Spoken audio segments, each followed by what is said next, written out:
여러분은 아합 그러면 어떤 생각이 드십니까? 아마 대부분의 사람들이 이 갈멜산과 이 엘리야가 생각이 날 겁니다.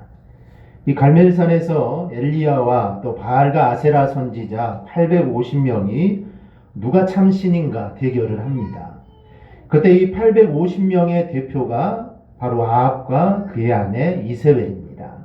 그만큼 아합은 이 바알 신과 아주 밀접한 사람이 아합 왕입니다. 주전 930년경에 이스라엘은 북과 남유다로 분열이 됩니다. 그중 북쪽 이스라엘은 208년 만인 주전 722년에 망하는데 이 208년 기간 동안에 9번의 왕조가 바뀝니다. 초대 왕이었던 여로보암 왕조는 여로보암과 나답으로 끝나고 두 번째 왕조가 바하사 왕조인데 이 바하사와 엘라입니다. 세 번째가 시므리 왕조고 그리고 네 번째가 오므리 왕조입니다. 이 오므리 왕조는 오므리와 아합과 아하시아, 요호람 이 네 명의 왕이 있습니다. 역사적으로 볼 때 북이스라엘에서 가장 강력한 나라를 건설한 시기가 이 오므리 왕조 때입니다.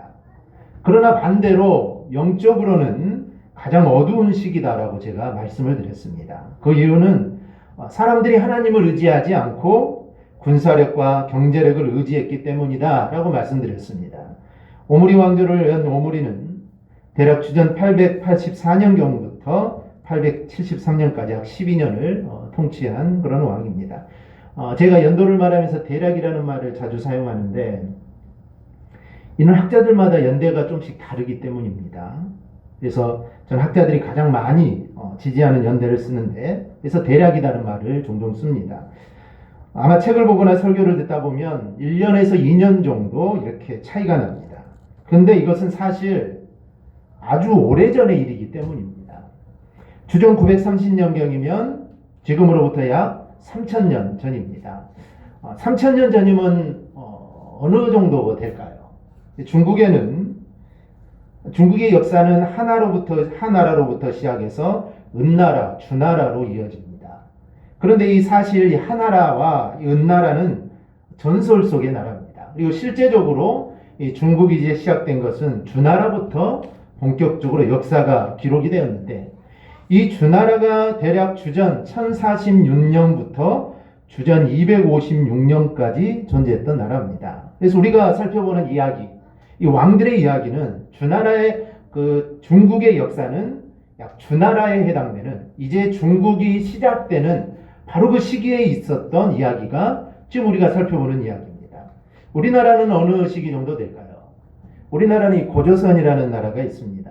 일반적으로 이 고조선은 역사를 배울 때 주전 2330경에 단군 왕검이 세웠다는 신화 속의 단군조선과 주전 108년 중국 한나라에 의해 멸망된 위만조선을 포함해서 이 고조선이라고 합니다. 그래서 우리가 지금 살펴보는 이 왕들의 역사를 우리나라의 역사로 따지면 바로 고조선 중기 때 있었던 이야기입니다. 그러니 얼마나 오래전 이야기입니까? 그런데도 성경은 지금 아주 자세하게 기록을 해놓고 있습니다.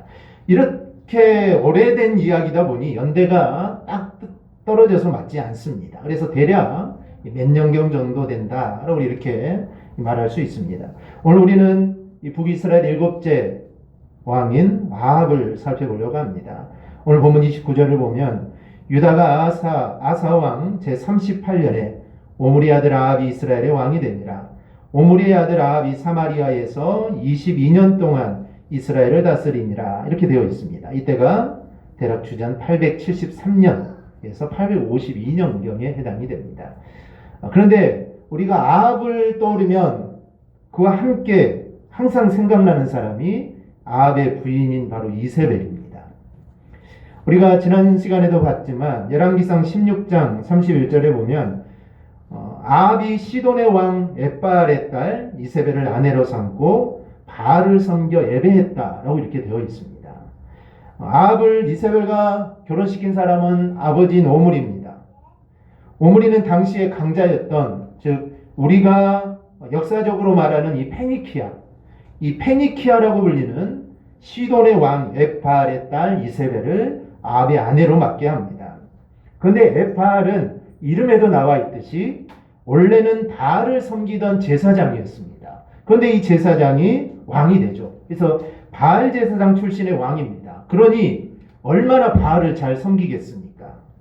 오므리는 바알을 섬기든 뭐 누구를 섬기든 별로 상관없습니다. 그래서 자기에게 유익이 된다면 결혼을 시켜서라도 자기의 유익을 구합니다. 이건 그 아들 아합도 마찬가지죠. 그래서 바알을 섬기든 누구를 섬기든 별로 상관하지 않습니다. 자신에게 이익이 되면 다 받아들이는 거죠. 그런데 신명기 7장 3절에서 5절을 보면 하나님이 이렇게 말씀합니다. 또 그들과 혼인하지도 말지니 내 딸을 그들의 아들에게 주지 말 것이요 그들의 딸도 내 며느리로 삼지 말 것은 그가 내 아들을 유혹하여 그가 여호와를 떠나고 다른 신들을 섬기게 하므로 여호와께서 너희에게 진노하사 갑자기 너희를 멸하실 것임이니라. 오직 너희가 그들에게 행할 것은 이러하니 그들의 제단을 헐며 주상을 깨트리며 아세라 목상을 찍으며 조각한 우상들을 불사를 것이니라. 이방 여인, 특히 가나안 여인들과 결혼하지 말라라고 하시는데 그 이유는 그들이 섬기는 우상을 따라가기 때문이다 라고 이렇게 말을 합니다. 왜 그렇게 되는가 하면 그 당시 모든 결혼이 신들의 이름을 걸고 결혼이 이루어지기 때문입니다. 그래서 바알을 섬긴다면 바알의 이름을 두고 결혼을 합니다. 따라서 이방인과의 결혼은 당연히 우상 숭배와 직결될 수밖에 없습니다. 솔로몬의 경우가 바로 그렇습니다. 솔로몬은 이방 국가들의 이 공주를 자신의 첩으로 삼아서 이스라엘의 이 안정을 꾀하려 했습니다. 그런데 이 안정을 꾀하려고 했던 이것이 오히려 그에게 덜미가 잡혀서 그녀들이 가지고 온 우상을 쫓는 어리석은 왕이 되어버립니다. 즉 다른 나라의 공주와 결혼을 하면은 그 공주가 섬기는 신을 당연히 데려오게 되겠죠. 그래서 그 우상 앞에서 결혼식을 합니다. 그러니 당연히 우상을 쫓는 그런 일들이 일어나게 되죠. 결국 하나님의 백성이 하나님을 의지하지 않고 권력이나 재물 등 세상적인 것을 더 의지하여 불신자들과 이런 세속적인 관계를 맺게 되면 그것은 결국 자신의 영적인 파멸이라는 엄청난 결과를 가져오게 됩니다. 뭐 경제적으로 잘 될 수도 있고 뭐 권력적으로도 풍성해질 수도 있습니다. 하지만 우리 믿는 자들은 그것이 문제가 아니죠. 그런 것들이 풍성해졌지만 영적으로는 타락해질 수밖에 없다는 겁니다. 그래서 그들과 함께하지 말라라는 것입니다. 그래서 에스라서 10장을 보면 바벨론 포로에서 돌아온 사람들이 성전을 건축하고 한 일이 있습니다. 먼저는 성전을 건축하겠죠. 자기의 집보다는 항상 성전을 먼저 건축합니다. 그래서 성전을 건축하고 그들이 한 일이 있습니다. 그것은 바로 이방 여인과 결혼한 일을 회개합니다. 즉 하나님은 이방 여인들과 결혼하지 말라. 결혼하게 되면 그들의 가져온 우상을 섬길 거니까 너는 이방 여인과 결혼하지 말라. 그래서 그것을 회개합니다. 이방 여인과 결혼한 것을 회개하고 그리고 또 하나 뭐를 했을까요? 그 여인들을 다 내보내버립니다. 결혼한 이방 여인 부인들을 다 내보내버립니다.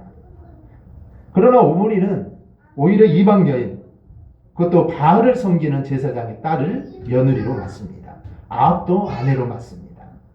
그리고 얼마나 그 여인의 말을 잘 듣는지 모릅니다. 이로 인해 온 이스라엘에 바알과 아세라가 가득하게 됩니다. 이런 배경을 가지고 있던 아합 왕은 어떤 왕일까요? 첫째, 아합은 바알과 아세라를 아주 심하게 섬긴 왕입니다. 성경에 바알이 처음 등장하는 것은 민수기 22장입니다. 민수기 22장 41절을 보면 아침에 발락이 발람과 함께하여 하고 그를 인도하여 바알의 산당에 오르매 발람이 거기서 이스라엘 백성의 진 끝까지 보니라. 그리고 또 25장에 보면 바알보를 섬깁니다 라고 되어 있습니다. 여기서 바알보이라는 것은 부올에서 바알을 섬겼다라는 그런 뜻입니다.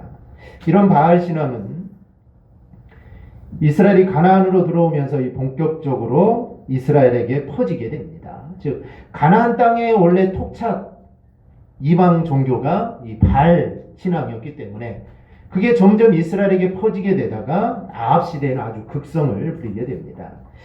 우리가 바알이라는 이름을 정말 많이 듣습니다. 성경에 얼마나 많이 나온지 모릅니다. 근데 바알이 어떤 신인지 아세라가 어떤 신인지 잘 모릅니다. 한마디로 말하면 바알과 아세라는 농사를 풍요하게 해주는 신입니다. 이스라엘 백성들이 가나안 땅에 들어와서 농사를 짓습니다. 광야에서는 농사 지을 일이 없죠.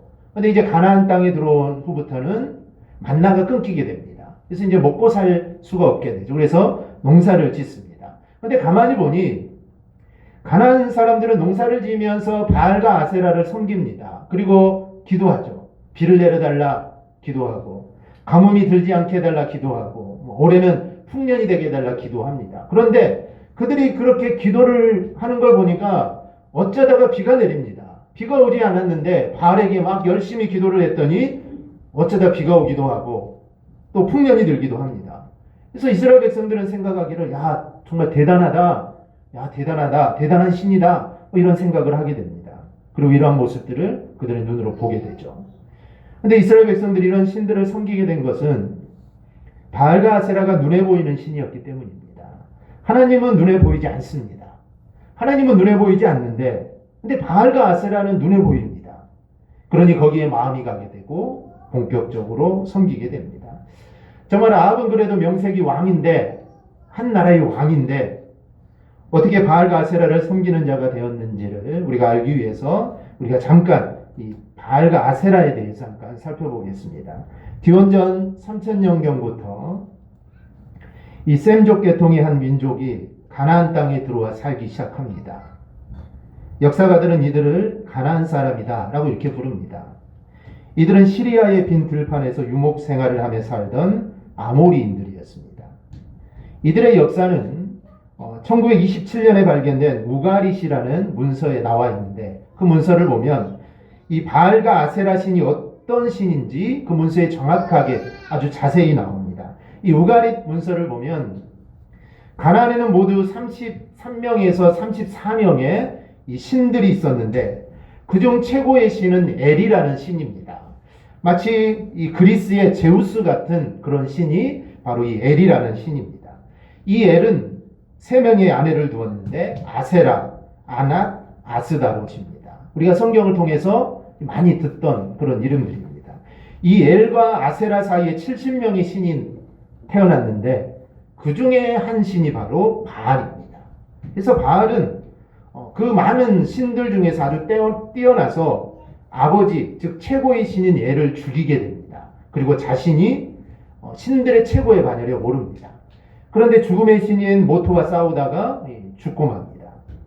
그러자 세상에 가뭄이 들기 시작하고 세상에 있는 물이 다 말라버립니다.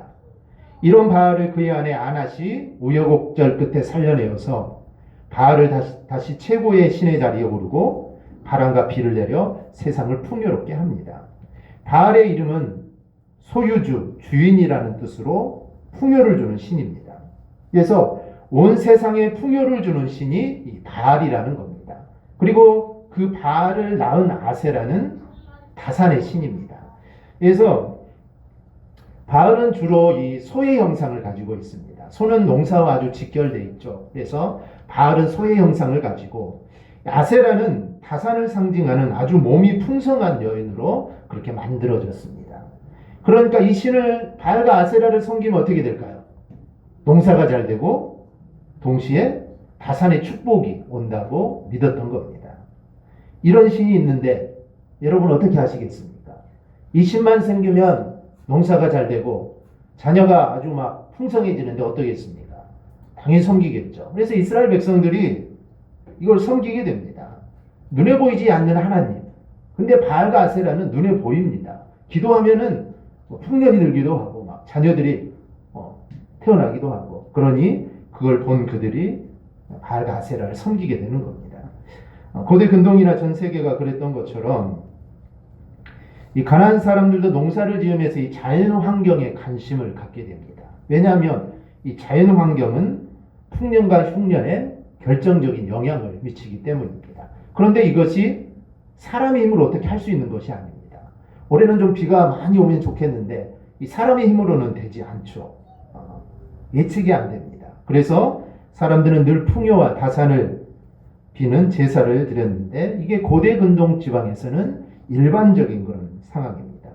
이 가나안 땅은 우리가 흔히 하는 말로 젖과 꿀이 흐르는 땅이 가나안 땅입니다. 이 말은 가나안 땅은 어디에 농사를 지어도 잘 되는 곳, 정말 토지가 좋은 땅이 바로 가나안 땅입니다.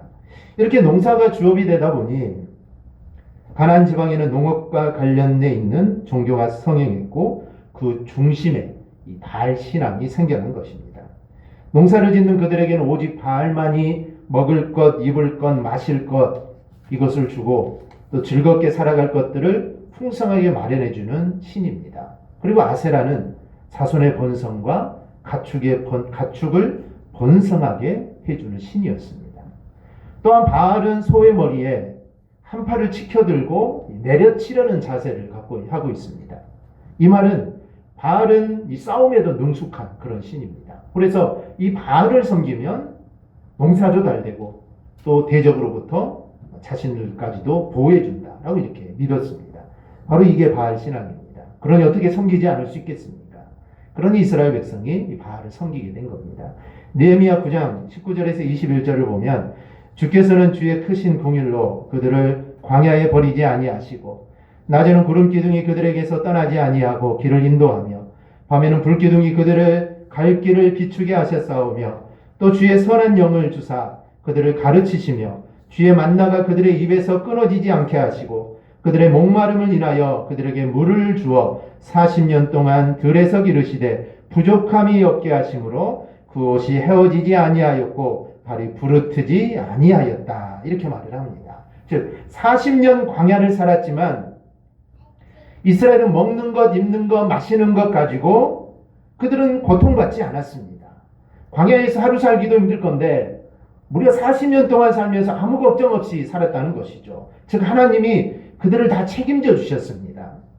심지어 22절을 보니 또 나라들과 족속들을 그들에게 각각 나누어 주시며 그들이 시온의 땅 곧 헤스본 왕의 땅과 바산 왕 옥의 땅을 차지하였나이다. 나중에는 땅까지 주셨습니다. 이 가나안 땅은 원래 그들의 땅이 아닙니다. 근데 하나님께서 그 땅까지 주셨죠. 아주 충분한 은혜를 그들에게 주셨습니다. 그런데 그런 은혜를 받고도 이들은 바알과 아세라를 섬깁니다. 왜 그랬을까요? 그것은 바로 더 가지려는 것입니다. 하나님으로는 양이 차지 않습니다. 하나님 한 분으로는 양이 차지 않습니다. 야고보서 1장 15절을 보니 욕심이 잉태한 즉 죄를 낳고 죄가 장성한 즉 사망을 낳느니라. 욕심은 결국 사람을 망하게 한다는 겁니다. 그런데 이스라엘 사람들이 그렇게 했습니다. 즉 하나님 한 분만으로 만족하지 못하고 더 가지려고 바알을 섬깁니다. 그러면 하나님 바알보다 능력이 없으실까요? 아닙니다. 레위기 26장 9절 10절을 보면 내가 너희를 돌보아 너희를 번성하게 하고 너희를 창대하게 할 것이며 내가 너희와 함께한 내 언약을 이행하리라. 너희는 오래 두었던 묵은 곡식을 먹다가 새 곡식으로 말미암아 묵은 곡식을 치우게 될 것이며 즉 하나님은 곡식이 남아돌 정도로 풍성하게 하신다는 겁니다. 그래서 매 해마다 너희가 새로운 곡식을 먹게 될 것이다. 그런데 이런 하나님을 그들은 믿지 않습니다. 그래서 바알을 섬기죠. 아합이 통치했던 시대는 정말 경제적으로 풍성한 시대입니다. 바알에게 빌지 않아도 바알에게 농사가 잘 되게 해달라고 비가 좀 많이 오게 해달라고 빌지 않아도 그 시대는 경제적으로 정말 풍성했던 시대입니다. 그러면 그것으로 만족하며 하나님을 찬송하며 살았다면 얼마나 좋았을까요? 그런데 그렇게 하지 못하죠. 더 가지려고 했던 겁니다. 이 토마스 모어가 쓴 유토피아라는 책이 있습니다. 이거는 현실에 존재하지 않는 이상향을 뜻합니다. 영국의 경제학자 케인스는 100년 후에 지구상에 유토피아가 찾아올 것이다 라고 이렇게 말했습니다. 그래서 그의 말을 잠깐 옮기면 100년이 지나면 선진국의 생활 표준은 지금보다 최소 4배, 많게는 8배까지 상승할 것입니다. 그렇다면 하루에 3시간만 일을 해도 충분한 삶의 질을 유지할 수 있습니다. 모두가 충분히 가진 세상이 찾아오기 때문에 그때 인류는 물질이 아닌 다른 가치를 위한 삶을 살아가게 될 것입니다. 이 케인스의 예측대로 그로부터 100년이 지난 지금 선진국의 소득은 4배 이상 늘었습니다. 우리나라도 마찬가지죠. 그런데 유토피아는 오지 않았습니다. 이 케인스의 말대로라면 이제 지금은 유토피아가 왔어야 되는데 오지 않았죠. 오지 못한 이유가 뭘까요? 과거보다 훨씬 더 풍성해졌음에도 사람들은 더더욱 물질적인 가치를 추구하기 때문입니다. 즉 만족하지 못한다는 것이죠. 물질에는 만족이 없다 그러죠. 그래서 더 가지려고 하기 때문에 유토피아가 오지 않았다는 겁니다. 즉 심리학자들은 그 이유를 탐욕에서 찾습니다. 사람들은 상대적으로 더 많이 가진 상태를 자기가 행복하다고 이렇게 느끼기 때문에 여전히 많이 가졌지만 더 많이 갖기 위해서 욕심을 부리기 때문에 끝없는 경쟁 사회가 반복된다라고 말을 합니다. 그러니 욕심을 부리는 사람은 행복을 맛볼 수 있는 순간이 없습니다. 즉, 늘 더 가지려고 하다가 결국 생을 마감하고 마는 것입니다.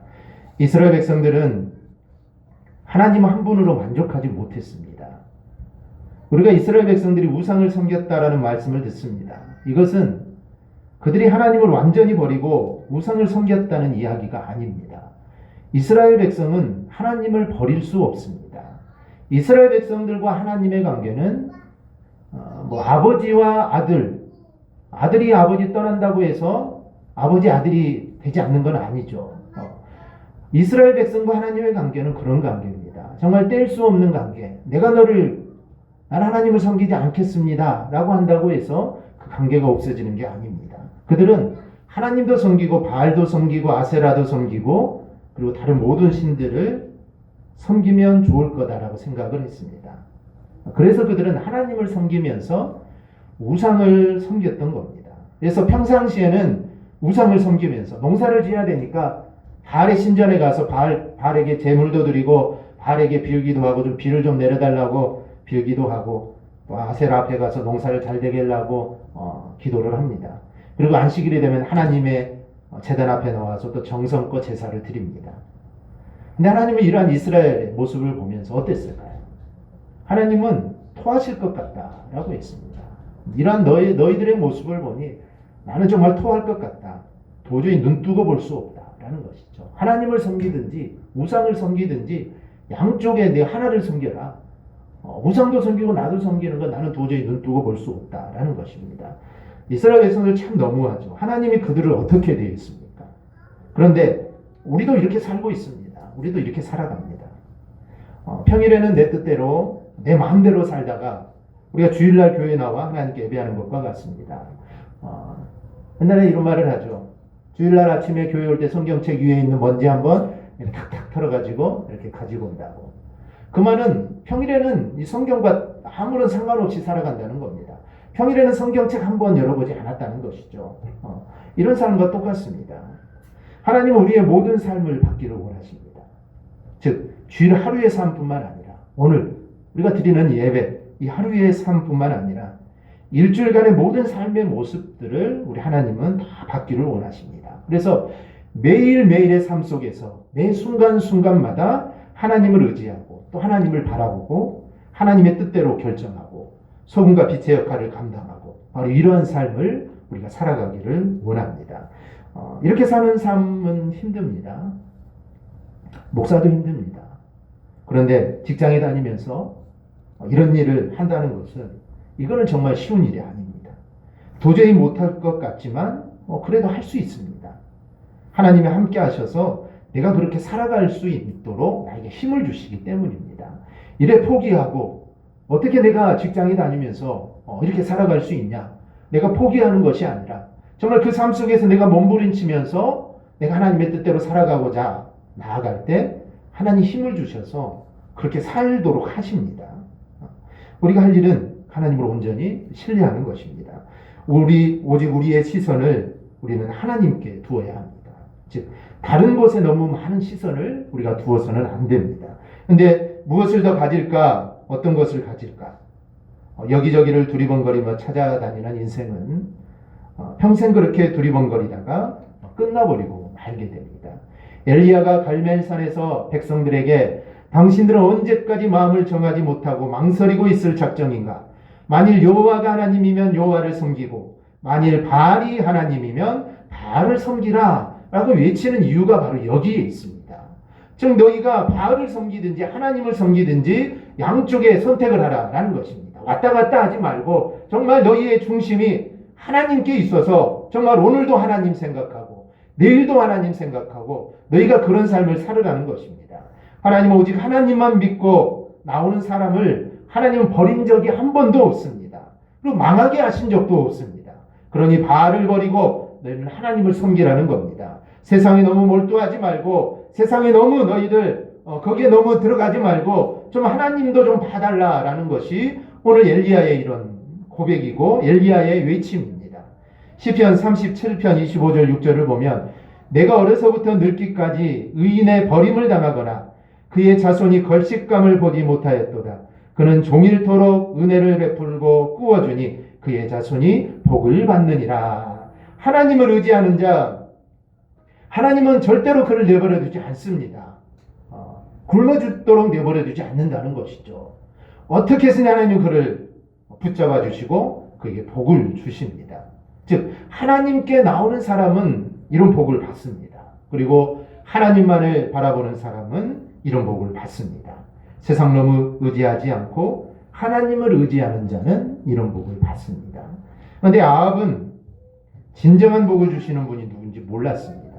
그래서 바알을 섬기고 아세라를 섬기고 각종 우상을 섬긴 겁니다. 오늘 우리가 아합을 보면서 정말 나에게 진정한 복을 주시는 분이 누구인지를 우리가 깨닫는 은혜가 임하기를 축원합니다. 우리에게 진정한 복을 주시는 분은 오직 하나님 한 분밖에 없습니다.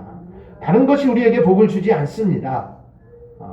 뭐 잠깐 복을 줄 수 있겠죠. 근데 그것은 진정한 복이 아닙니다. 즉 하나님이 나에게 주신 복만이 진정한 복입니다. 우리가 이 사실을 잊어서는 안 됩니다. 이 사실을 잊는 바로 그 순간 우리는 세상을 의지하게 되고 세상의 권력을 의지하게 되고 세상 물질을 의지하게 됩니다. 왜냐하면 하나님이 나에게 이런 것을 채워주지 못할 것 같으니 당연히 다른 것들을 의지할 수밖에 없게 되는 것입니다. 그런데 하나님으로부터 이 모든 것들이 나온다는 생각을 갖고 있으면 세상 것들은 눈에 들어오지 않습니다. 세상 것들은 눈에 들어오지 않죠. 오직 복은 하나님께 있기 때문입니다. 우리가 이 사실을 절대로 잊지 않고 오직 하나님만을 의지하며 우리가 담대하게 나아가는 우리 모든 성도들이 되기를 주님의 이름으로 축원합니다. 아멘. 기도하겠습니다.